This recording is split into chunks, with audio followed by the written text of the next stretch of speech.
What's going on YouTube, and welcome back to the channel. I really do hope you guys are well. Today's video is going to be something a little bit different. I've had a couple of requests recently to go over some of the settings and the visual fidelity options that I use within Lord of the Rings Online. I just want to make it absolutely clearly apparent that this game is, we're under no illusions here, this game is old. It prefers more single core technology. A lot of the PCs, computers, laptops that you guys are using to run these games will outperform this game, and it just can't keep up. So yes, from this video you'll get a few more extra FPS. You'll also hopefully get a bit more visual clarity as well. But if you're expecting massive jumps in performance or FPS games, this is probably the wrong video for you. So just to start off with, something that I like to do just to make the game look a bit more like visually enjoyable is, I don't like to go ham with this, but I do like to just increase my digital vibrance. This is on the NVIDIA control panel. I just put it up to about 60%. It just makes the greenery look greener, everything around you look a little bit more lush and a bit more enjoyable. So next up, if you really are struggling with performance in Lord of the Rings Online, you can actually come into your 3D settings here. Go across to program settings, and you want to select the Lotro client, which is here. If you haven't got it, just click add, and then either search in the drop down for it, or you can add it into the browser. Once it's here, you can play with a number of settings. You can actually override these, so the client will basically take these as gospel as opposed to make its own mind up. I do recommend switching your power management here to prefer maximum performance. That will really kind of divert as much energy from your PC towards this game to kind of prioritize the functions and the performance of Lotro. If for whatever reason you are running a newer PC and the game is not picking up your GPU and you're having issues there, this is where you can go in and manually select what GPU you want it to run by. You've got options for low latency mode. You can set up the maximum frame rate. So for whatever reason, if you've got any of these limited, then obviously turn them off. That will help you a lot. It really will help you a lot. So next up might seem really simple, but for whatever reason, if you're running your PC on some sort of efficiency setting, whether it be on eco or balanced, I would recommend changing that over to performance mode. You can see here I've got the Asus setting here.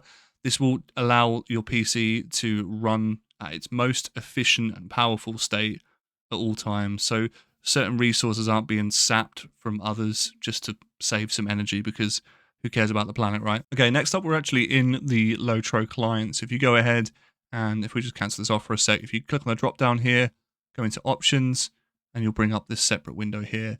What I would suggest is going on to the general tab and just making sure you've got a couple of things selected. It actually surprises me how many people this catches off guard, but a lot of people still have the game client set at 32-bit rather than 64. It should now set 64 as default, but if you are someone who's had this game installed for a little while, then 32 may still be selected. Now from this, you're not going to gain hundreds, of course, of FPS, but there is quite a noticeable difference between running the game client on 32-bit and 64-bit in terms of FPS. And not only that, it is a more stable client to run as well. You'll probably find if you're experiencing any crashes, stutters over and above the usual, then you've probably got it set in 32-bit mode. So just be sure to switch that over. Now this setting has never personally bothered me, but if you are one of the people that accidentally clicks into things, or if you logged in twice, then you can untick this to stop you running more than one instance of Lotro at one time. Obviously that's going to have a massive impact on your performance. So just make sure you're not doing that. Sounds crazy, but I'm sure there's people out there that have done it. A big one for me that I turned off straight away was keeping the launcher open when the game is open. That is just another resource that you're spending on your PC when it could be put to better use. So just tick that off. As soon as you load the game, the launcher will close. All right, once you've got the game running and the client open, come into your task manager, click on details, right click on Lotro client, and you can see that you can actually set the process priority of the game as well. So if you are still struggling, you want to chip away at some extra frames, set it to high, real time, above normal, and that will give you a bit of an extra boost towards the game as well. Personally, on my system, it runs fine, so I've got no need to do that, but just bear in mind that you can do that. Okay, so jumping into the settings of the client itself, you can see here that my settings, I'm not going to go through each one of these individually with you guys because you don't need me to read out what's in front of you, but for the most part, in terms of graphics hardware level, a lot of this should be predetermined at the maximum setting when you log into Lord of the Rings Online. I don't believe there are many PCs out there now that it wouldn't select these sort of graphics settings, but I'm currently running this on DirectX 11. Graphics quality, you can set it as custom, drop a few things down. Because I make a lot of content, I'm recording quite a lot of the time, I run the game in full screen windowed. It runs perfectly fine for me, but if you are struggling with the odd frame drop here and there, obviously running it in full screen at the correct resolution will give you the best performance possible. Aspect ratio, I leave mine on auto. Anti-aliasing is a big one for a lot of people. If you are running a slightly older system, this setting right here can really screw up the performance of your game.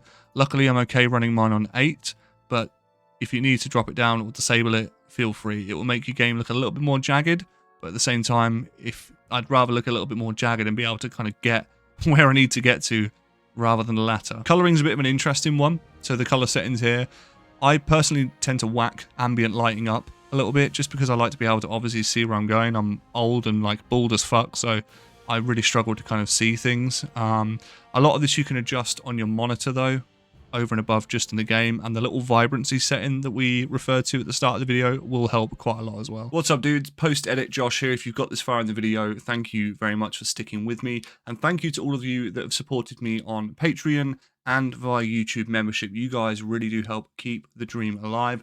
If you want to gain access to some of the behind the scenes stuff, post-edit stuff, community bits, then I'll leave all the links down below. Patreon you can support from just £1, and YouTube membership I think is around £3 to £4. But it's not expected, but for those of you that do support, I appreciate you so much. Enjoy the rest of the video. So moving into advanced graphics, this is probably going to be a lot of common sense stuff, really.